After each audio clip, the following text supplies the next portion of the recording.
లూకా సువార్త 15వ అధ్యాయము 11 నుండి 24వ వచనంలోని ఈ వృత్తాంతాన్ని తప్పిపోయిన కుమారుడి ఉపమానం అని పిలుస్తున్నాము. కానీ ఈ వృత్తాంతాన్ని ప్రేమించే తండ్రి ఉపమానం అని పిలిస్తే సమంజసంగా ఉంటుంది. ఎందువలనంటే చిన్న కుమారుడి పాప స్వభావం, అవిధేయత, తిరుగుబాటుతనం కంటే కూడా ఎక్కువగా తండ్రి ప్రేమ, కనికరము, వాత్సల్యము మనకు ఎక్కువగా కనిపిస్తాయి. ఇల్లు విడిచి దూరముగా వెళ్ళిన తర్వాత తండ్రి యొక్క ప్రేమ, మంచితనం గూర్చిన జ్ఞాపకాలు చిన్న కుమారుడు పశ్చాత్తాపడుటకు, క్షమాపణ పొందుటకు తిరిగి తండ్రి దగ్గరికి వచ్చే విధంగా చేసినవి. ఈ ఉపమానంలో చిన్న కుమారుడు తాను కోరుకునే ప్రకారము బుద్ధిపూర్వకంగా తన ఇష్టం వచ్చినట్టు జీవించి దారి తప్పిపోయాడు. తండ్రి కుమారుని రాక కొరకు ప్రతిరోజు ఎదురు చూస్తూ ప్రార్థనాపూర్వకంగా కనిపెట్టుచూ ఉండేవాడు. కుమారుడు తండ్రిని ప్రేమించకున్నా తండ్రి కుమారుని ప్రేమించడం మానలేదు. ఈ తండ్రి పరలోకమందున తండ్రిని పోలి ఉన్నాడు.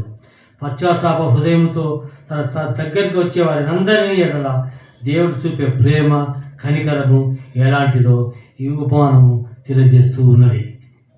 ఈ ఉపమానంలో చిన్న కుమారుడు, పెద్ద కుమారుల గురించి మనకందరికీ సుపరిచితము.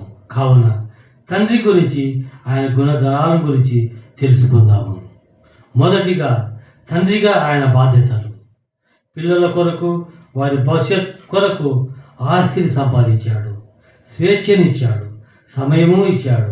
పిల్లలతో కలిసి మాట్లాడేవాడు, వారి కోరికలను మన్నించేవాడు, తప్పులు చేసినా క్షమించేవాడు, పిల్లల ఎడల కనికర స్వభావం కలవాడు.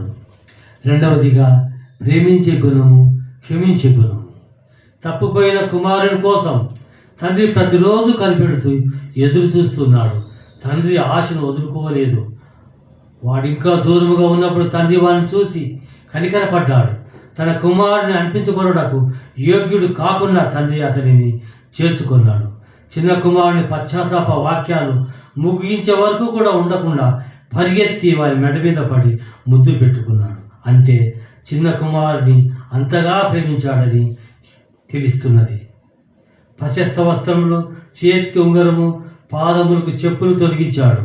అంత మాత్రమే కాదు, గొప్ప విందు సిద్ధం చేసి గ్రామస్తులందరినీ ఆహ్వానించాడు.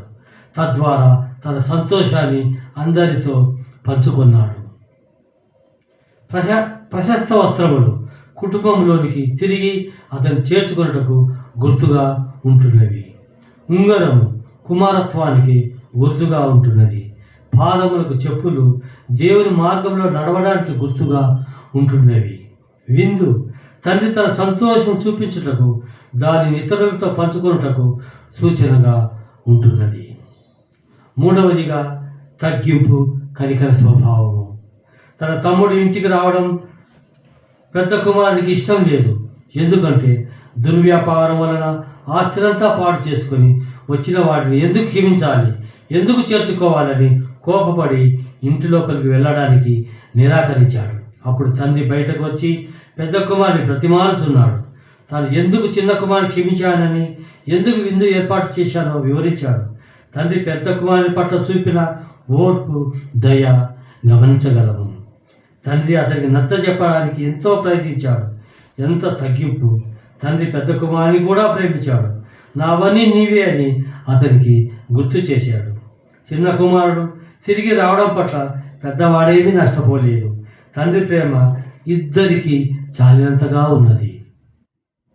ఈ ఉపమానంలో తప్పిపోయిన కుమారుడు జీవితము సుంకరులు మరియు పాపుల జీవితం వలె ఉంటున్నది.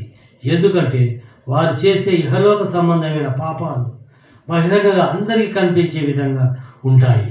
కానీ పెద్ద కుమారుని జీవితము పరిసయ్యులు, శాస్త్రుల వలె బహిరంగంగా కనిపించే ఇహలోక సంబంధమైన పాపల వలె వేషధారులుగా ఉంటూ ఆత్మ సంబంధమైన వారి జీవితములు అసహ్యకరంగా ఉంటున్నవి. కాబట్టి దేవుడు ఎల్లప్పుడూ తప్పిపోయిన వారిని నిర్లక్ష్యంగా చూచి తృణీకరించేవాడు కాదు.